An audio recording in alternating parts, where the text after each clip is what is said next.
यह है भारतीय रेलवे की सबसे बड़ी सफलता। देश की सबसे लंबी रेलवे सुरंग को खोदने का काम पूरा कर लिया गया है। जी हां, जम्मू कश्मीर के कटरा से बनिहाल के बीच में रेल लाइन बिछाने के प्रोजेक्ट में इस सुरंग का महत्वपूर्ण रोल है। T49 सुरंग की चट्टान को पूजा जा रहा है और उसके बाद नारियल फोड़कर इसको विस्फोट से उड़ाया जा रहा है। जैसे ही विस्फोटक ने धमाके के साथ सुरंग को पूरा किया, वैसे ही इस सुरंग के निर्माण के कार्य में जुड़े सभी लोग हर्ष के साथ झूम उठे। अब सुरंग में आर पार आवाजाही संभव हो गई है। पीर पंजाल की पहाड़ियों में बनाई गई इस सुरंग की लंबाई 12 किलोमीटर 758 मीटर है। यह रेल सुरंग अब देश की सबसे लंबी सुरंग का दर्जा प्राप्त कर चुकी है। इससे पहले बनिहाल काजीगुंड रेल सेक्शन पर पीर पंजाल टनल, जिसकी लंबाई 11.2 किलोमीटर है, देश की सबसे बड़ी सुरंग का दर्जा प्राप्त करती थी। इस सुरंग को रेलवे के इंजीनियर T49 सुरंग के नाम से जानते हैं। कटरा से बनिहाल के बीच में 111 किलोमीटर लंबे रेल मार्ग के रास्ते में हिमालय पर्वत की ऊंची श्रृंखला मौजूद है। इस वजह से यहाँ का ज्यादातर रास्ता रेलवे सुरंग के जरिए ही पूरा किया जा रहा है। कश्मीर को कन्याकुमारी से भारतीय रेलवे के जरिए जोड़ने के काम में रात दिन काम किया जा रहा है।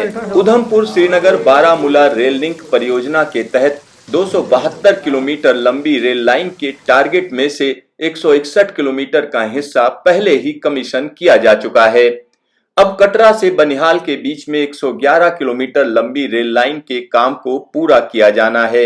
इसके लिए रेल मंत्रालय ने लक्ष्य तय कर लिया है और उम्मीद की जा रही है कि 2023 से पहले इसको पूरा कर लिया जाएगा। T49 रेल सुरंग के दक्षिणी हिस्से पर संबर गांव मौजूद है, तो दूसरी तरफ अरपिनचला गांव मौजूद है। संबर गांव के पास में सुरंग की समुद्र तल से ऊंचाई 1400 मीटर है, तो वहीं अरपिनचला गांव के बाद जब सुरंग निकलती है तो वहां इसकी ऊंचाई तकरीबन 1600 मीटर है। T49 सुरंग की लंबाई ज्यादा है, लिहाजा इसमें एस्केप टनल भी बनाई गई है। इस सुरंग को बनाने में न्यू ऑस्ट्रियन टनलिंग मेथड यानी NATM का इस्तेमाल किया गया है। NATM के तहत सुरंग खोदने के लिए विस्फोटक का इस्तेमाल किया जाता है। विस्फोट करके चट्टानें हटाई जाती हैं और उसके बाद फिर आगे बढ़ा जाता है। देश की सबसे लंबी रेलवे सुरंग को बनाने का काम उत्तर रेलवे ने इरकॉन इंटरनेशनल को सौंपा था, जिसने 2 निजी कंपनियों को इसका ठेका दिया। इस सुरंग को बनाने में कई चुनौतियां रहीं।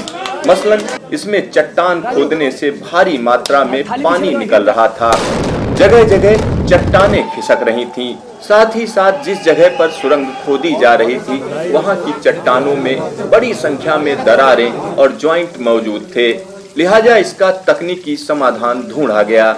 इसके बाद इस टनल को पूरा किया गया। इस टनल के बनने के साथ ही अब बनिहाल और कटरा के बीच का रास्ता बड़ी तेजी से पूरा किया जाएगा। एक तरफ चिनाब का ब्रिज बन रहा है तो दूसरी तरफ लंबी लंबी सुरंगें। जल्द ही कश्मीर से कन्याकुमारी को जोड़ने का सपना पूरा हो जाएगा।